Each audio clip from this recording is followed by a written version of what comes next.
Hello everyone, today I will be discussing a marketing case study involving KFC and the boycott sentiment crisis that affected the brand in 2024. KFC is one of the most recognizable fast food brands in the world and has operated in Malaysia for more than 50 years through QSR brands. In 2024, KFC Malaysia became the subject of widespread boycott discussion related to the Israel-Gaza conflict. Although KFC was widely associated with the boycott movement by many consumers, BDS Malaysia later clarified that KFC had never been officially included on its boycott list. Despite the clarification, the brand still experienced significant negative public sentiment and business challenges. In this presentation, I will explain what happened, how it affected KFC Malaysia's sales and reputation, how the company responded, and the key marketing lesson that can be learned from this case. Then, what happened during the conflict and the boycotting issue? The issue began during the height of the Israel-Gaza conflict when consumers in many countries started boycotting brands that were perceived to have connection with Israel. In Malaysia, social media played a major role in spreading information and opinions about which brand should be boycotted.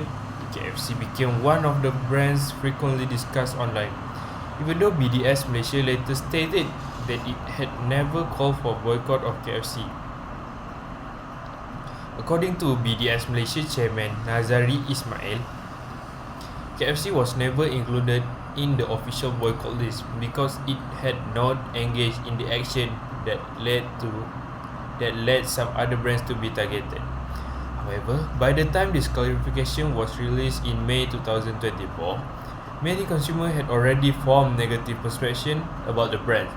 Discussion on social media continued, and KFC found itself caught in a reputational crisis. Another factor that worsened the situation was a controversial social media post made by KFC branch in Antigua. The post appeared to reference Palestinian refugee tents, which triggered strong negative reaction online. Following the incident, KFC brand sentiment in Malaysia reportedly dropped dramatically, with negative sentiment rising to over 96% according to media intelligence firm Karma. Impacts on the KFC in Malaysia. The boycott sentiment had a major impact on KFC Malaysia. One of the most visible effects was the temporary closure of more than 100 KFC outlets across the country. Reports showed that 108 restaurants were temporarily shut down, with some states experiencing a particular number of closures. The company explained that it was responding to challenging economic conditions and focusing resources on locations with stronger customer demand. However, this closure created some concerns among customers and employees. Since KFC Malaysia employs thousands of local workers, many people worry about the potential impact on job and livelihood.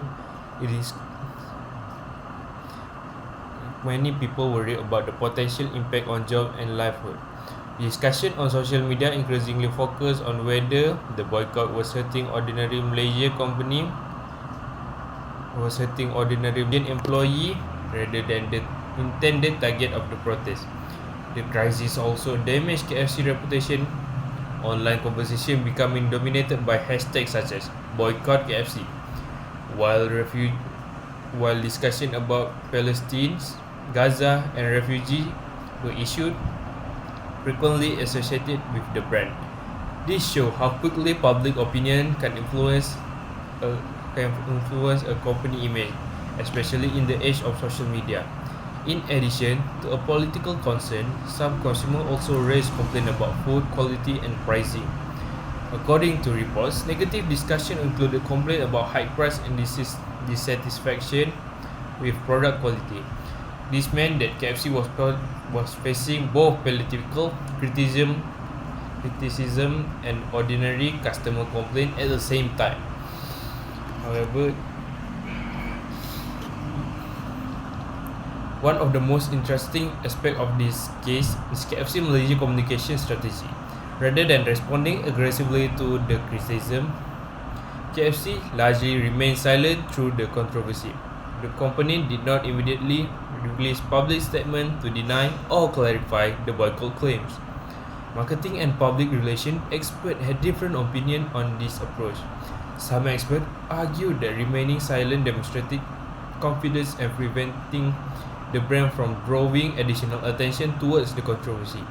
They believed that engaging public might have prolonged the issue and generated more discussion. However, other experts disagreed. They argued that silence allowed other people to control the narrative. Without a clear response from KFC, consumers were left to rely on rumors, social media posts, and assumptions. As a result, many people continued to believe that KFC was involved in the issue, that it was not and officially connected towards the issue directly.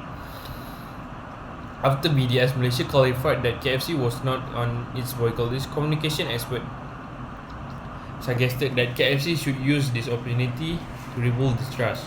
They recommend that the company highlight its contribution to Malaysia, including local employment, community programs, and charitable initiatives.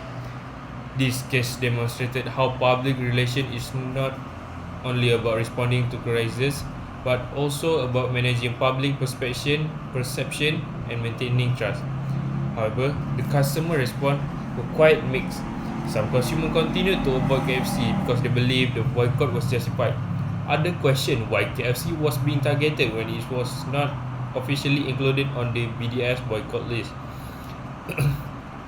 Many social media users also expressed concern about the impact on local employee and franchise workers. This situation shows how consumer behavior toward is influenced not only by product quality and price, but also by modern social, political, and ethical issues. Consumers nowadays increasingly expecting brands to align with their values, and purchasing decisions are often connected to personal belief. For marketers, this means that brand management has become much more complex than simply advertising product. From these cases, I already learned several important marketing lessons. First, perception can be more powerful than reality. Even though KFC was not officially on the boycott list, many customers believed that it was. This perception alone was enough to create significant reputational and business challenges. As marketers, we must understand that public perception often shapes consumer behavior more than facts themselves. Second of all, crisis communication is extremely important. When a controversy emerges, brand must carefully decide whether to respond immediately or remain silent. There is no perfect answer, but companies need a clear communication strategy to prevent misinformation from spreading. Third, social media has enormous influence on brand reputation. A single post, rumor, or misunderstanding can quickly spread to millions of people. Marketers must actively monitor public sentiments and respond appropriately before issue become larger crises. Fourth, brands should continuously build trust with customers before a crisis occurs. A strong reputation, community involvement, and a positive customer relationship can help brands present difficult situations when controversies arise. Finally, I learned that modern marketing is not only about selling product. It's also about understanding social issues, consumers' values, public relations, and stakeholder management. Successful marketers must be prepared to manage both business performance and public perception. In conclusion, the KFC Malaysia boycott sentiment crisis of 2024 is an excellent example how public perception and social media can affect a major brand. Although KFC was never officially included on the BDS Malaysia boycott list, the company still experienced negative sentiments, reputational challenge, and the temporary closure of more than 100 outlets. The case highlights the importance of crisis communication, reputation management, and understanding consumer sentiment in today's digital environment. As a future marketers, we could learn a lot from these cases.